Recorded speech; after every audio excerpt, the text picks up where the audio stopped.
नमस्कार, MHO news में आपका स्वागत है। मैं हूं विकी जैन। हिमकेताज के इस सफर में इस वक्त हम मौजूद हैं कांग्रेस के दिग्गज नेता कौल सिंह ठाकुर जी के साथ। तो सीधे चलते हैं उन्हीं के पास। कौल सिंह ठाकुर जी, बहुत बहुत स्वागत है एमएचओ न्यूज में आपका। सर, शुरुआत इसी मुद्दे से करेंगे कि कांग्रेस किन मुद्दों को लेकर इस बार हिमाचल की इस रणयुद्ध में कूदी है।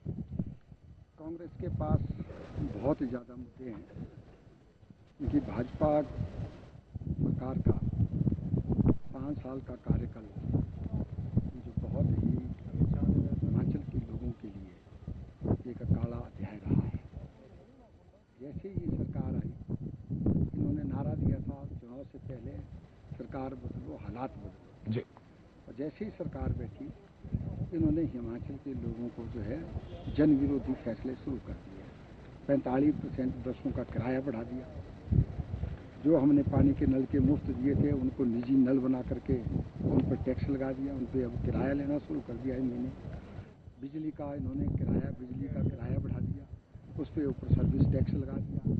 उसके साथ ही जो डिपुओं में हम राशन देते थे, खुला राशन, एक राशन कार्ड थे, 30 किलो आटा, 25 किलो चावल, 3 किस्म का दालें बाजार से आधे रेट पे देते थे और 2 किस्म के तेल तड़का लगाने के बाजार से आधे रेट पे देते थे।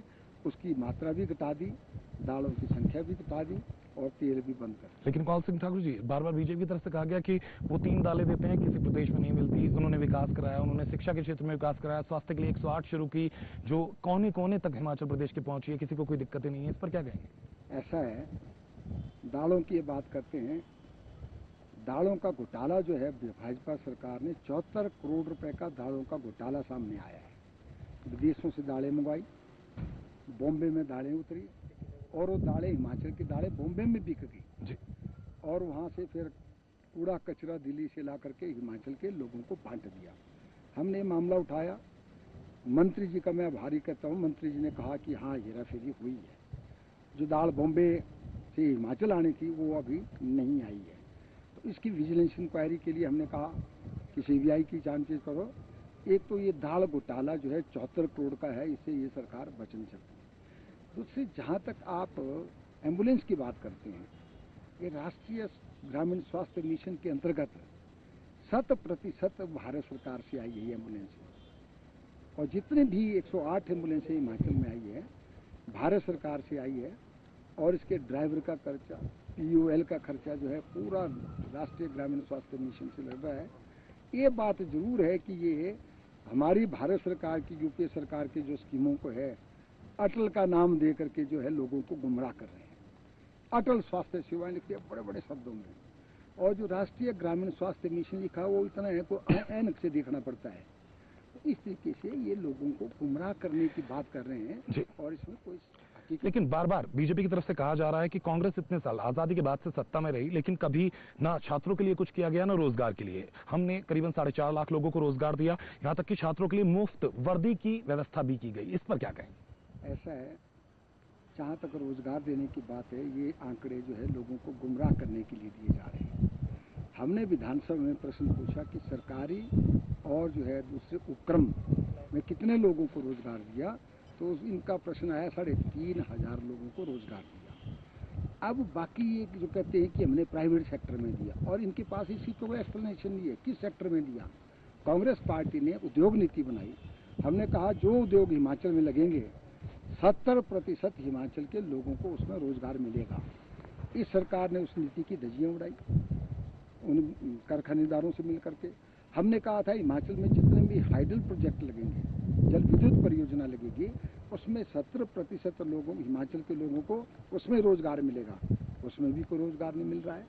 इनके पास कोई इसका एक्सप्लेनेशन नहीं है कि कहाँ कहाँ कि जो लाखों की बातें कर रहे हैं, ये भी लोगों को गुमराह करने बात है। हिमाचल के नौजवान जानते हैं कि कितने लोगों को रोजगार दिया है, और रोजगार देने में भी यहाँ हिमाचल प्रदेश में नौकरियां भी की है। लेकिन यहां अगर बात की जाए शिक्षा की, शिक्षा के क्षेत्र में उन्होंने कहना कि इतने सारे यूनिवर्सिटीज खोली गई, इतने सारे इंस्टीट्यूट खोले गए जो कांग्रेस के राज में पिछले लगातार, वो बार बार यही बात कहते हैं कि आजादी के बाद से अब तक कांग्रेस ने ऐसा कुछ नहीं किया था जितनी शिक्षण संस्थान हमने स्थापित किए। ऐसा है जैन साहब, शिक्षा के क्षेत्र में अगर क्रांति हिमाचल प्रदेश में आई है, उसका सारा श्रेय कांग्रेस पार्टी को जाता है। आज से 8 साल पहले हिमाचल प्रदेश सारे देश के अंदर शिक्षा के क्षेत्र में प्रथम आया। स्वास्थ्य के भी, ग्रामीण स्वास्थ्य सेवाओं में हिमाचल प्रथम आया। अपनी क्षमता से ज्यादा काम करने में हिमाचल प्रथम आया। 20 सूत्रीय कार्यक्रम के कार्यान्वयन में हिमाचल प्रथम आया। ये तो लोगों को गुमराह करने की बातें कर रहे हैं। मैं ये जानना चाहता हूँ, इस सरकार ने हिमाचल प्रदेश को शिक्षा के मामले में बिहार बना दिया।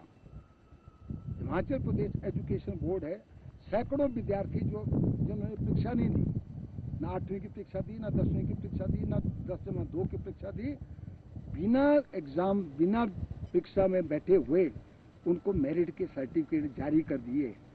ये मामला हमने विधानसभा में उठाया और इन्होंने की एक्शन लेते चेयरमैन एजुकेशन बोर्ड का, जो इनकी पार्टी से संबंधित था, सेक्रेटरी एजुकेशन बोर्ड, उनको ना सस्पेंड किया, ना उनके खिलाफ केस चलाए। केस किस पे चलाए? छोटी छोटी मछलियां, कुछ क्लर्क, सीनियर असिस्टेंट, कोई ड्राइवर एजुकेशन बोर्ड का, तो इन्होंने उसको जो है शिक्षा में हिमाचल को बिहार बनाया। ये तो रहा सरकारी का जो एजुकेशन बोर्ड हिमाचल का है। दूसरा, यूनिवर्सिटियां खोली है इन्होंने, किसी भी हिमाचली को यूनिवर्सिटी नहीं दी, बाहर के लोगों को यूनिवर्सिटी दी। हिमाचल के लोग जिनके पास बहुत बड़ा इंफ्रास्ट्रक्चर था, जमीनें थी, उन्होंने यूनिवर्सिटी के लिए अप्लाई किया। हम धूमल से पूछना चाहते हैं, उनको यूनिवर्सिटी क्यों नहीं दी? क्योंकि यूनिवर्सिटियां भी किसी कंसिडरेशन के आधार पर इन्होंने दी है।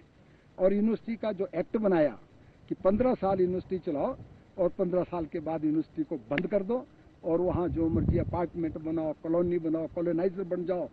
क्या ये हिमाचल के साथ धोखा नहीं है? हिमाचल के लोगों के साथ धोखा नहीं है? और दूसरा, अभी मानव भारती यूनिवर्सिटी है, अभी यूनिवर्सिटी को मेरे ख्याल 2 साल हुए हैं, उन्होंने PhD डिग्रियां बेचनी शुरू कर दी। वो हमने मामला उठाया और उन्होंने केस रजिस्टर कर दिया। तो क्या ये बिहार नहीं बन रहा है? लेकिन फर्जी डिग्रियां दी जा रही है, पैसे लेकर के डिग्रियां दी जा रही है, यूनिवर्सिटी पर इनका कोई कंट्रोल नहीं है। और एक ही जिले में कंसंट्रेशन 18 यूनिवर्सिटियों का इन्होंने सैंक्शन दी है। 18 में से 11 की 12 यूनिवर्सिटियां चल पड़ी है। 12 में से 8 यूनिवर्सिटियां सिर्फ एक जिले में, सोलन में क्यों दी है? वो बार-बार जिलों में देते, और सोलन में भी एक पंचायत में। बिल्कुल, बार-बार ये कहा जाए कि जहां पर लोग आसानी से पहुंच सके, उपलब्धता हो सके, उनकी तरफ से ये भी कहा गया। नहीं, ये तो सिर्फ गैर हिमाचलियों को फायदा देने की बात है। और बाहर के लोगों को सोलन जिला जो है, क्योंकि ये पंजाब के नजदीक है, हरियाणा के नजदीक है, चंडीगढ़ के नजदीक है, एक पंचायत में 3 यूनिवर्सिटियां। और मैंने उस पंचायत में पता किया, भी प्राइमरी स्कूल कितने हैं? सिर्फ 2 गवर्नमेंट प्राइमरी स्कूल है, यूनिवर्सिटियां 3 है। बिल्कुल, लेकिन यहाँ कौल सिंह ठाकुर जी, बार बार बीजेपी की तरफ से भी कहा गया कि जो केंद्रीय मंत्री थे हिमाचल के, उनकी तरफ से औद्योगिक पैकेज रोक दिए गए, आर्थिक पैकेज रोक दिए गए, हिमाचल का विकास जो वो करवाना चाहते थे उसे रोक दिया गया कांग्रेस की तरफ से। ये इनका झूठा प्रचार है। कांग्रेस पार्टी ने, यूपीए सरकार ने हिमाचल प्रदेश को खुल करके वित्तीय सहायता दी। हिमाचल प्रदेश को बड़े बड़े प्रोजेक्ट दिए जो एनडीए सरकार में नहीं मिले।